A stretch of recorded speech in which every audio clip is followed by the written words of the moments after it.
Bienvenue sur Radio Corsica Internazionale et Telepaese. Nous sommes le mercredi 4 décembre et c'est à Madinale et au programme de votre matinée. Et on a aussi fêté une très très bonne fête à toutes les Barbaras. Bonjour, salut à tous.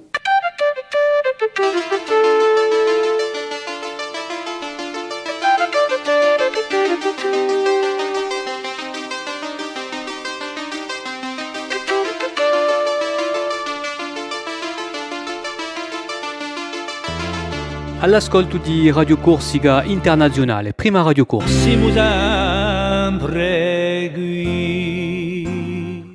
Et c'est mercredi, c'est le jour des enfants quand même aujourd'hui, avec toutes les petites activités, le sport, le théâtre, dessin et autres, musique. Donc vous allez pouvoir retrouver aujourd'hui les enfants dans vos activités. Les parents, vous allez courir un tout petit peu. Bon, alors, il ne fait pas trop froid, allez, ça picote un tout petit peu de bonne heure le matin, mais dans la journée, il fait bon quand même, on est au mois de décembre quand même. On va faire un petit point avec la météo si vous voulez. Comme ça, on va être tranquille pour savoir comment ça se passait aujourd'hui. Philippe Jam avec la météo et le journal de ce mercredi.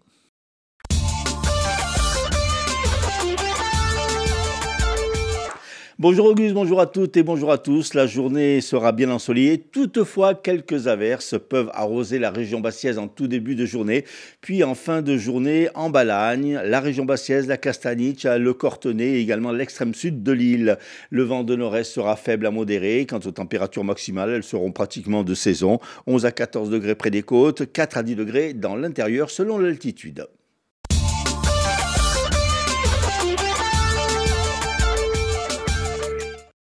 Et on débute avec les faits divers. 2 adolescents d'une quinzaine d'années ont été renversés par une voiture hier, boulevard du Fangou à Bastia. Ils ont été légèrement blessés et transportés au centre hospitalier de la ville. 2 autres personnes présentes au moment des faits ont été choquées et transportées elles aussi à l'hôpital. La proposition de loi portée par le député de la 2e circonscription de la Corse du Sud, Paul-André Colombani, demandant la création d'un centre hospitalier universitaire en Corse, a été adoptée hier à l'unanimité à l'Assemblée nationale. Le texte a été adopté en première lecture sur 144 votants.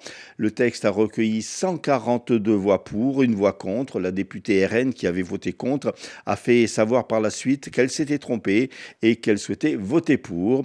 Il appartient désormais au Sénat de valider définitivement l'adoption de cette loi. Toujours dans le domaine de la santé, François-Xavier Tchekoli, député de la 2e circonscription de la Haute-Corse, a déposé une proposition de loi pour demander l'installation d'un TEP scan dans l'île. L'absence de cet outil d'imagerie médicale, a-t-il souligné, prive de nombreux patients insulaires, notamment ceux souffrant d'un cancer, de soins adaptés. La présidente de l'Assemblée de Corse et le président de l'exécutif ont appelé hier à l'apaisement après les heurts survenus entre lycéens et forces de l'ordre quant à l'interdiction par la Cour administrative d'appel de Marseille d'utiliser la langue corse dans l'hémicycle de l'Assemblée de Corse. Marie-Antoinette Maupertuis et Gilles Simeoni ont indiqué qu'une réunion se tiendrait prochainement à la collectivité de Corse, réunion qui regrouperait tous les acteurs de la langue corse afin de réfléchir à un travail commun pour définir les voies et les moyens de renforcer la demande de révision constitutionnelle pour consacrer le statut de la langue corse et renforcer sa co-officialité. Le collectif anti-mafia à Mafiano à Vitaillé appelle le pape François à rééditer, lors de sa venue sur l'île, son message passé voilà plusieurs mois contre la mafia. Pour Vincent Carlotti, le président du collectif, la Corse est sous une emprise mafieuse que sa population réduite rend particulièrement préoccupante. Dans un rapport, l'Agence de protection contre les ingérences numériques étrangères, Virginum, accuse l'État azerbaïdjanais d'avoir voulu dégrader l'image de la France et sa réputation auprès des populations ultramarines et des Corses. Parmi les 423 comptes sur X identifiés, souligne l'institution, tous sont liés au pouvoir en place. Elle accuse ainsi l'Azerbaïdjan d'avoir mené une opération de déstabilisation sur les réseaux sociaux contre la France, auprès donc des populations ultramarines et des Corses. Fin novembre, une délégation de l'Université de Corse s'est rendue à la 16e édition de la conférence internationale du tourisme insulaire, une conférence organisée par l'Observatoire sur le tourisme dans les îles européennes et à Palerme. Cette conférence, lors de cette manifestation, avait été présenté le Tourisme Lab et le processus de redynamisation du RETI, le réseau d'excellence des territoires insulaires, dans le cadre de l'axe Artémide. L'Université de Corse est pressentie pour accueillir l'édition 2025 de cette conférence internationale du tourisme. Enfin, en football, pas de vainqueur hier lors de l'épisode 2 du derby aller de Ligue 2 ACA-SCB. Le match, comme prévu, a repris à la 42e minute. Après une courte pause, la seconde période a repris, mais sans aucun but marqué.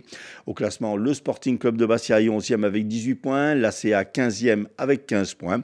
Vendredi, le SCB jouera dans la capitale contre le Red Star. Samedi, l'AC Ajaccio accueillera le leader, le Paris Football Club.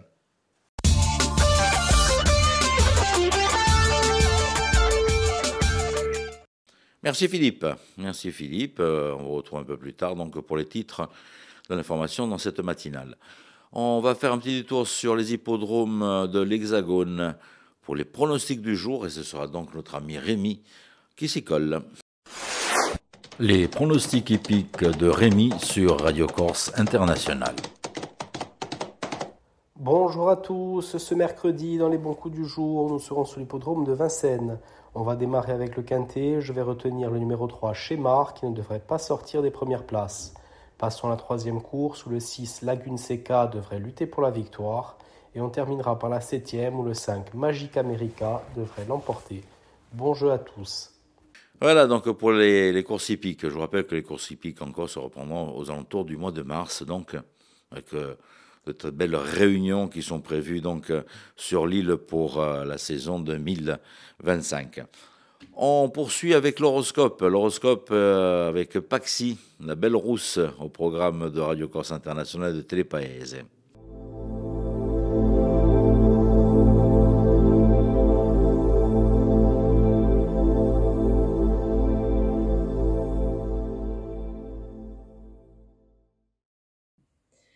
Et bonjour à tous, on se retrouve pour ce mercredi, on va voir un petit peu ce que l'on a à vous annoncer. Les béliers, vous allez vous sentir généreux, vous allez avoir envie de partager et donner de votre être, mais attention, n'allez pas non plus faire n'importe quel sacrifice pour n'importe qui ou n'importe quoi. Les taureaux, vous allez avoir plusieurs choix qui vont être à disposition pour vous aujourd'hui, ça peut être dans plusieurs domaines de votre vie. Ne laissez pas les choix du passé venir influencer vos choix qui sont présents aujourd'hui. Choisissez ce qui vous correspond et ce qui vibre avec vous. Les Gémeaux, vous avancez, vous allez avoir des efforts qui sont récompensés. En tout cas, sachez-le, tout ce que vous maintenez et tout ce que vous mettez de votre personne vont être payants. Vous allez avoir envie d'avancer et ça fait vraiment plaisir.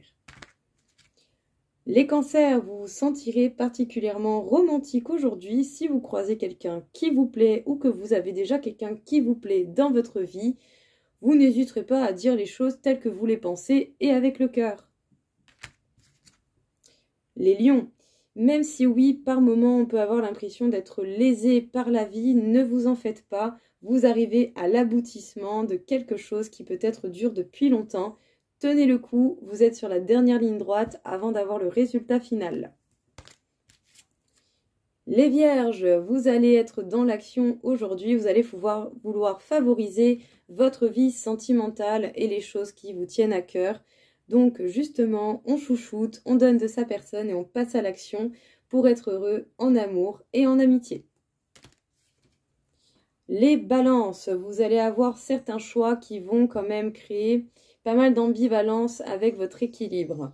Vous pourrez avoir l'impression peut-être en faisant tel ou tel choix de trahir une situation, des personnes ou de vous trahir vous-même. Prenez du recul et voyez qu'est-ce qui vous correspond réellement. Les scorpions, on peut dire que vous avez une bonne stabilité même si vous pouvez vous sentir assez minimisé sur le côté financier. Ne vous en faites pas, accrochez-vous. Continuez de donner des efforts, vous allez trouver une solution pour retrouver un équilibre et ce même dans le domaine financier. Les Sagittaires, certaines choses qui changent et qui se modifient peuvent donner une sensation de rupture et de fin dans certains cas de votre vie. Pas d'inquiétude, ce n'est que pour aller vers du nouveau. Les Capricornes, sachez bien que vous progressez étape par étape et de nouveaux projets se présentent à vous. Les Verseaux, prenez du recul par rapport à la persévérance que vous mettez dans certains projets professionnels. Faites des actions pragmatiques. Et enfin, les Poissons, ménagez-vous, ne faites pas trop d'efforts, surtout si vous vous sentez fatigué. La santé est primordiale pour aller à l'aboutissement de ce que vous voulez réaliser. Voilà tout le monde, je vous souhaite à tous une belle journée et je vous dis à très vite.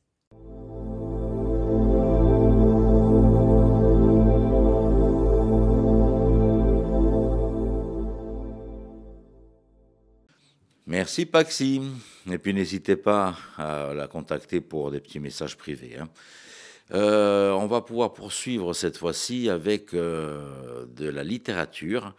Et c'est Elisa qui vient nous rejoindre, elle va nous parler d'intelligence artificielle. Une petite rediffusion, parce que ça a été redemandé, une petite rediffusion sur l'intelligence artificielle.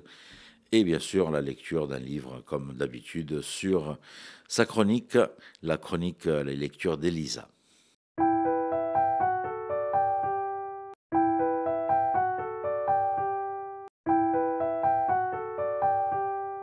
Bonjour à toutes et à tous, je suis ravie de vous retrouver sur Radio Corse International et Télépaèse pour vous parler de mes lectures. Aujourd'hui, j'ai choisi de vous parler d'un essai brillant, L'homme diminué par l'IA, aux éditions Hermann, écrit par l'excellent Marius Bertolucci. Marius Bertolucci est maître de conférence à l'Institut de management public et de gouvernance territoriale de l'Université d'Aix-Marseille et également secrétaire général de la Société de philosophie des sciences de gestion. Je salue chaleureusement au passage toute l'équipe de l'IMPGT, mes anciens collègues et surtout mes amis.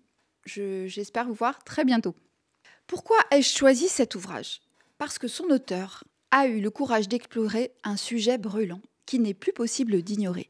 Les effets des interactions entre l'homme et l'intelligence artificielle. Et l'auteur nous exhorte à nous regarder attentivement, nous et la technicisation de nos vies quotidiennes, nous et notre smartphone, nous et nos connexions incessantes. Et ce regard fait mal, et ce regard fait du bien. On ne sort pas indemne, vous l'avez compris, de la lecture de cet essai, nourri, érudit, nécessaire. Au sein de cet ouvrage, vous trouverez l'analyse de centaines d'études et d'exemples d'intelligence artificielle. Ces systèmes techniques capables aujourd'hui de nous dépasser, voire de nous humilier. Ces études détaillées, chiffrées, à défaut d'admiration, provoquent l'effroi chez le lecteur. Les domaines que nous pensions réservés, consacrés à l'esprit humain, sont aujourd'hui absorbés par l'IA. Et avec quelle facilité ? Les arts, le jeu, le langage, les sciences et même les relations interpersonnelles, rien ne lui échappe. De nombreuses IA, telles que ChatGPT, en constante évolution, sont aujourd'hui accessibles à tous. Les algorithmes ont intégré notre quotidien et bien plus encore. Nos esprits, je cite, ont subi une profonde transformation due aux effets des écrans et des algorithmes. La destruction en cours causée par cette pénétration dans nos consciences aboutit à la création d'une nouvelle forme de psyché, explique Marius Bertolucci. Une psyché modifiée, et c'est malheureusement nouveau, accoutumée à l'instantanément disponible. L'exposition permanente aux IA réduit nos capacités à apprendre, à mémoriser, à créer, à penser le monde. Dégrade nos liens sociaux, fait fondre comme peau de chagrin notre esprit de révolte et nous plonge dans ce que l'auteur décrit comme un engourdissement psychique provoquant l'insensibilité face à cette condition d'être géolocalisé, exploité et modifié. L'homme diminué par l'IA est un ouvrage à portée philosophique qui questionne cette mutation, ce vertige absolu, ce bouleversement paradigmatique. Le chercheur nous avertit, et je le cite à nouveau, « Les concepts anténumériques sont bien incapables d'appréhender la violence du déferlement algorithmique sur les individus et les sociétés. » Encerclé par les algorithmes qui le surveillent, le nourrissent à l'envi, prédisent son comportement, l'humain est désormais assujetti, diminué, et se transforme petit à petit en ce que le chercheur nomme un CybCog, contraction de Cybernetic Cognition. Il en est ainsi de la génération numérique qui, depuis le plus jeune âge, est surexposée aux écrans. Marius Bertolucci conclut son essai en empruntant à la littérature quelques lignes du roman de Nathan Dever, Les liens artificiels, et je ne résiste pas au plaisir de vous en lire quelques lignes. L'homme zombie se résigne, son cerveau est une clé USB qu'il branche à un ordinateur, les rôles s'échangent. On donne toute son énergie à une machine, on devient son miroir et c'est elle désormais qui détient l'esprit de son détenteur. Elle pense, parle et gesticule à sa place, elle lui dicte ce qu'il doit désirer. Elle rythme sa conscience et précède ses envies. Plus vivante que lui, elle s'empare de son être et le change en mollusque. Au départ, il y avait un homme et son ordinateur. Voici qu'ils se sont aliénés l'un l'autre, voici qu'ils respirent ensemble et forment une entité commune, voici qu'ils se mélangent et donnent naissance à un nominateur. L'homme diminué par l'IA de Marius Bertolucci, qui a reçu le prix Jacques Ellul en 2024, c'est l'ouvrage que je vous recommande vivement de lire. À très bientôt sur Radio Corse International et Télépaèse. Et j'ajoute, levons la tête de nos écrans, ne nous laissons pas envahir et surtout prenons le temps de réfléchir, de penser, de nous parler, de jouer, d'écrire et de lire. À bientôt.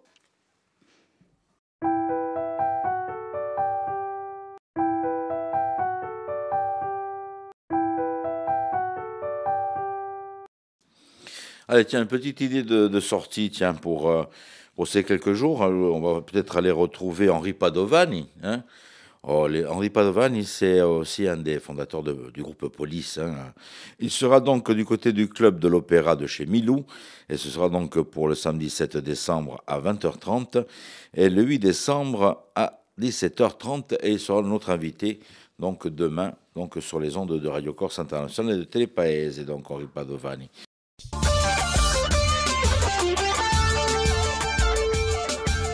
Notre invité aujourd'hui, Stella Azzara Mariani, qui cultive le safran à Sainte-Lucie-le-Porto Vecchio. Alors Stella, comment vous est venue cette idée, comment vous est venu cet art, puisque c'est un art, de cultiver le safran ? Alors, tout a démarré il y a quelques années lorsque j'ai rencontré la famille Trébor qui produit du safran dans leur tôle et également qui sont fromagers. Et du coup, ils m'ont complètement tout appris sur la culture du safran, donc vraiment très très sympa. Ils m'ont donné toutes les ficelles du coup pour pouvoir cultiver moi-même du safran. J'ai démarré tout petit avec quelques bulbes et d'année en année j'ai agrandi pour avoir commencé à avoir désormais une petite production de safran. En fait, c'est une passion. Donc voilà, ça a démarré par vraiment une passion pour la culture et l'utilisation des épices et du coup également une passion pour cette fleur qui a une durée de vie, on dira, de 1 jour, qui fleurit seulement 3 semaines sur une année. Et qui est juste magnifique. Voilà. Quel a été votre cursus ? Alors, j'ai passé un BPREA au lycée agricole de Sartène il y a quelques années. Et là, je suis auto-entrepreneur, cotisante à la MSA, ce qui me permet de pouvoir avoir une exploitation agricole, de produire et de vendre ce safran. Alors en fait, d'où vient le safran ? Alors, elle provient d'un bulbe qui s'appelle le Crocus sativus, qui est domestiqué. Donc, on rencontre souvent ce genre de fleurs en montagne au printemps ou l'hiver en randonnée. Et du coup, ce sont des crocus ou des colchiques qui ne donnent pas de safran. C'est pas possible de les cultiver. Et celui-ci, donc, c'est vraiment un safran que l'on a cultivé et qui permet de récolter les pistils, de les faire sécher et d'avoir le fameux safran, l'or rouge. Le safran est cher, pourquoi ? Alors, tout simplement par le fait que on la produit, donc la fleur, pousse seulement environ 3 semaines dans l'année, que les fleurs sont très très fragiles, c'est-à-dire que chaque matin, il faut se rendre sur la parcelle d'exploitation, dans son jardin si on en a, pour ramasser ces fameuses fleurs qui ont une durée de vie de 1 jour. Et surtout, vous verrez si vous avez l'occasion d'effectuer de la récolte de safran chez des amis ou même pour vous par passion, il faut plus de 200 fleurs pour produire 1 gramme de safran. Et quand on récolte ces pistils, on les fait sécher et ils perdent environ 80% de leur poids. Donc, il faut énormément de fleurs, énormément de bulbes, énormément de temps et de petites mains pour pouvoir produire quelques grammes de safran. Que se passe-t-il après la cueillette? Alors, donc on cueille ces fleurs. Après, ce qu'il y a de sympa avec cette culture, c'est qu'on ramène tout chez soi, autour d'une table, on boit un thé, en famille, entre amis ou tout seul, et on émonde, c'est-à-dire qu'on retire les pistils que l'on fait sécher. Donc, si vous avez de la culture chez vous, vous pouvez les faire sécher à basse température dans votre four, ou encore les laisser sécher à l'air libre. Sinon, muni d'un déshydrateur, vous faites sécher vos pistils au déshydrateur. Et au niveau de la commercialisation, comment ça se passe? Alors, je les ai vendus par le biais de contacts, donc avec des restaurateurs, donc des gens passionnés par les épices, à des proches, et également j'ai eu l'occasion de faire quelques marchés pour la vente de ces produits, donc en pistil pur, ou également en sirop, en produits dérivés, madeleine à base de safran, voilà, toutes sortes de produits. Vos projets maintenant, Stella? Alors, j'espère doubler la taille de mon exploitation qui selon moi, voilà, j'aurai les capacités de produire un peu plus, d'écouler un peu plus ce produit, de manière à avoir plus de matière et pour pouvoir peut-être me développer dans d'autres régions, le proposer à plus de chefs et peut-être plus de produits dérivés. Stella, merci. Un grand merci.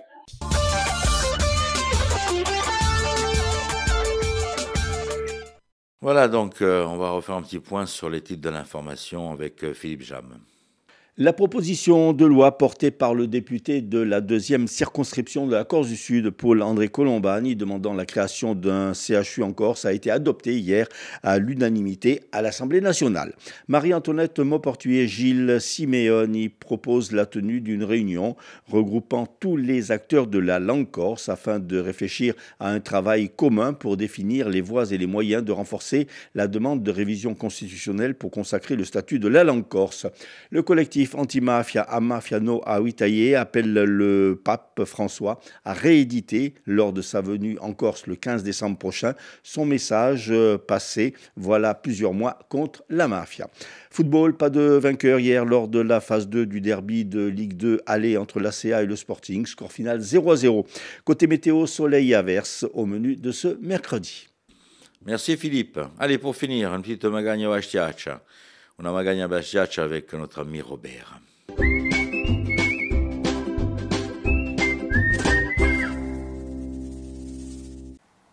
Un giorno c'era un corso che aveva finito di lavorare in continente e due abbiati ritirati. E os amici gli dice, dimmi un po', ti ritorno in Corsa? E dice, sicuro che ritorno in casa mia, ritorno nel mio paese. Dice, je pourrais venire en vacances chez toi. Dice, sicuro, Briane. Sto accanto a corti, mio tuo paesone, questi, arrivi, c'è una grande chiesa, una casuccia, e quando arrivi da me, piti chaque un grande garcio da porta. E perché je dois donner un grand coup de pied dans la porte? Perché? Tutti bene racciaiude.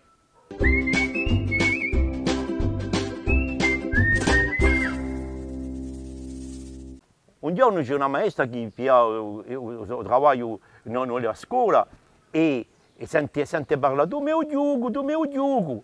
E non è mica contenta perché sai, una mica sente i cognomi, perché questi cognomi mi seguono tutta una vita. E quando si entra in scuola, ella dice, ascoltate, non voglio mica sente Roberto o storto e do mio giugo, perché non è mica normale, non è mica ti vanno a fare così. Allora, e poi domenica, quando si parla di voi, puoi dire rizzabi, e sto a ritmo, madama.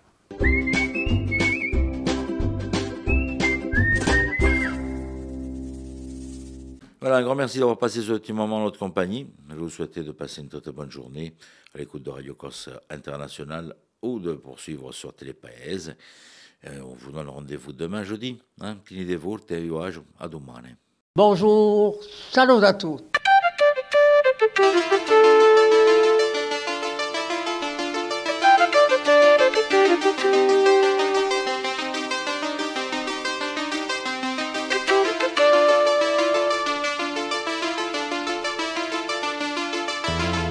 All'ascolto di Radio Corsica Internazionale, prima Radio Corsa. Siamo sempre qui.